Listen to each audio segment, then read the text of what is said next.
अस्सलाम वालेकुम, कैसे हैं सब। आज हम बनाएंगे आलू मटर वाले चावल।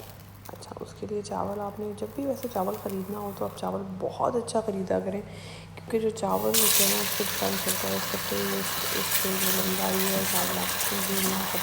ठीक है। अच्छा, जब आपने चावल बनाए हैं तो आपने चावलों को धोना बहुत अच्छे तरीके से, क्योंकि ये फर्स्ट स्टेप है जो चावल अच्छा बनने में हेल्प करता है। इसको आपने 3-4 पानी अच्छा निकाल के इसको अच्छे से साफ़ सुथरा धो देना।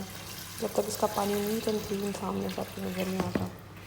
जब ऊपर से आप चेक करिए ना तो नीचे से ट्रांसपेरेंसी होनी चाहिए, चावल आपको नज़र आना चाहिए, मतलब इतना साफ़ पानी होना चाहिए। तो बहरहाल ऑलरेडी ये पॉलिश चावल है, इसके अंदर कुछ डलना नहीं होता। अगर आपके पास चावल दूसरे हैं तो उनको अच्छी तरह चुन लिया कीजिए, क्योंकि अगर चावल अच्छा भी बना हो और उसके अंदर कोई पत्थर वत्थर आ जाए तो फिर मज़ा नहीं आता खाने का।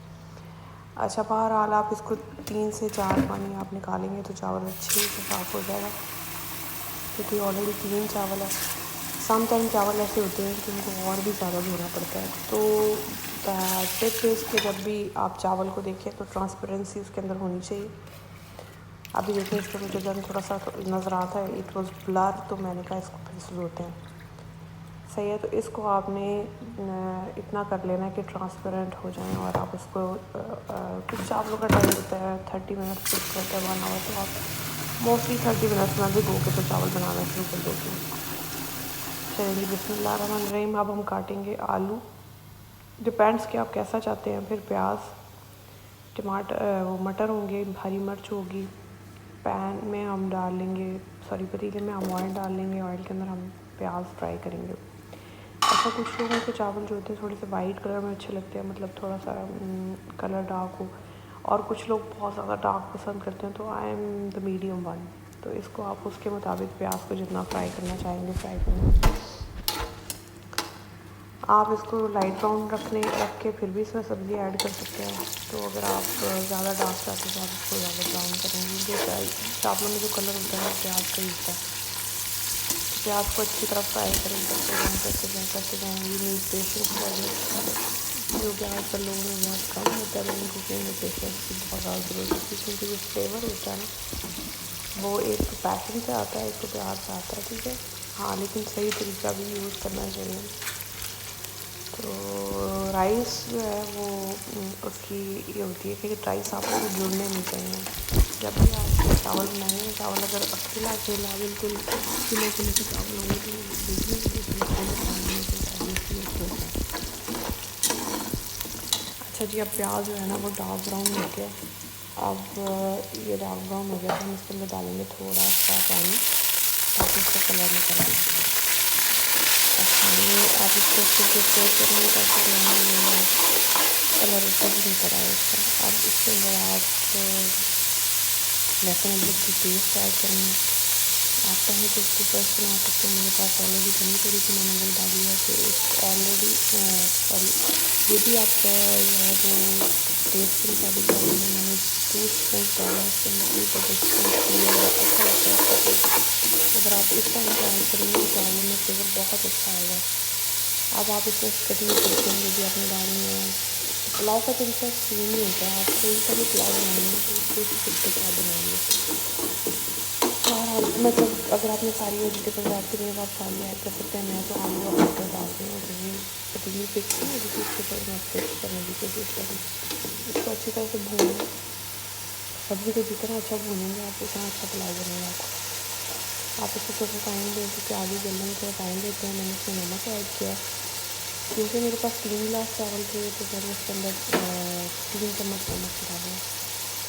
ठीक है। और अगेन इट डिपेंड्स कि आप कितने चम्मच की मेजरमेंट क्या है। मैंने इसमें हाफ जो टीस्पून है वो डाला है रेड मिर्च का। ठीक है। और आप चाहे तो इसको स्किप भी कर सकते हैं, कुछ लोग नहीं डालते। इसमें मैंने डाला है ये ज़ीरा। तो ज़ीरा मुझे चावलों में ज़्यादा अच्छा लगता है, इसलिए मैंने 2 स्पून डाला। ठीक है। और ज़ीरे से बड़ा ही अच्छा फ्लेवर आता है, इसकी अपनी एक अच्छी सी अरोमा होती है। इसमें गर्म मसाला ऐड किया मैंने 1/2 टेबल स्पून। सही है। और इसके अंदर आप डाल सकते हैं ये सूखा धनिया। सूखा धनिया और ज़ीरा मैंने भून के रखा होता है, इसकी मैं रेसिपी कभी और शेयर करूँगी।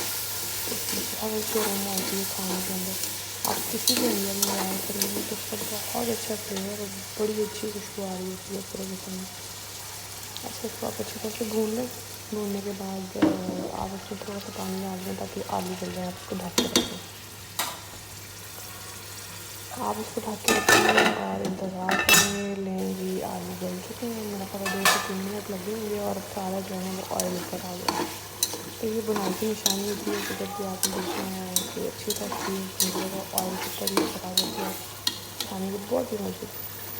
अच्छा, फिर इसके अंदर आप हरी मिर्च ऐड करेंगे। हरी मिर्च का फ्लेवर भी जो है ना, आप जैसे इसको 2 टुकड़ों में काट के डाल देंगे, बड़ा ही अच्छा अरोमा इसका भी अंदर आ जाता है खाने में।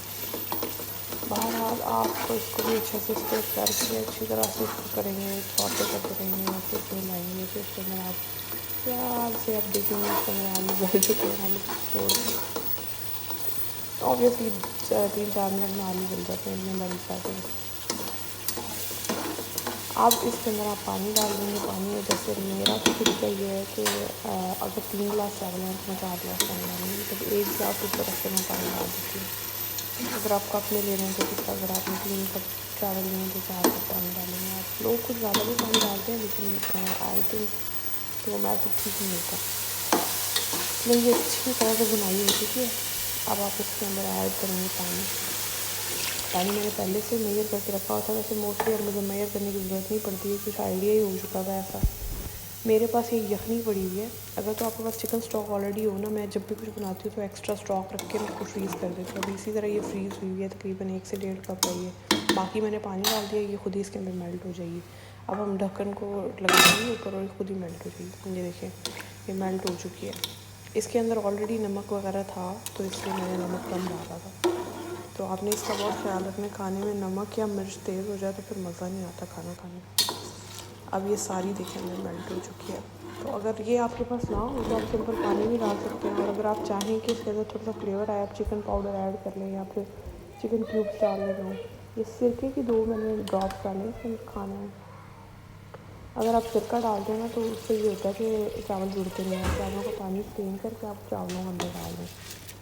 ठीक है, अब आप इसको थोड़ा सा हिला के फिर चावल छोड़ दें। चावलों को फिर आपने भूल जाना, हाथ नहीं लगाना। इसको अच्छी तरह से पकड़े हुए मुझे जो नींद आ रही है बहुत ज़्यादा। अच्छा जी, इसको फिर आप चावलों को अच्छी तरह से हिला जुला के बर्तन बंद कर देंगे। ऑलमोस्ट कोई 10 मिनट्स के बाद ये देखिए पानी ड्राई हो गया इसका। पानी ड्राई हो जाए तो आप इसके नीचे दम वाला तवा रखें और चावलों को जो है ना वो दम पे छोड़ दें। ऐसे प्यारे आपके चावल पक के तैयार होंगे, आप खुद बहन को दुआएं देंगे। ले जी, ये तवा मैंने रख दिया और बिल्कुल फ्लेम लो कर दिया है और आप इसको छोड़ दें ऑलमोस्ट फॉर 10 मिनट्स। ये लें, आफ्टर 10 मिनट्स ये रिज़ल्ट है और ये चावल तैयार है आपके पास। खिले खिले चावल, सारे चावल अलग-अलग हुए हुए हैं। क्या बात है जी, क्या खुशबू आ रही है इसकी और क्या इसका टेस्ट है। It's really nice, very good. और यखनी की वजह से कुछ ज़्यादा अच्छा इसमें आ जाता है। तो टिप ऑफ द डे ये है कि आप चावलों को खिला खिला बनाएं, चावलों को प्रॉपर टाइम दें। और चावल ख़रीदने के लिए जो है ना वो बहुत अच्छा सुपर कायनात चावल ख़रीदें।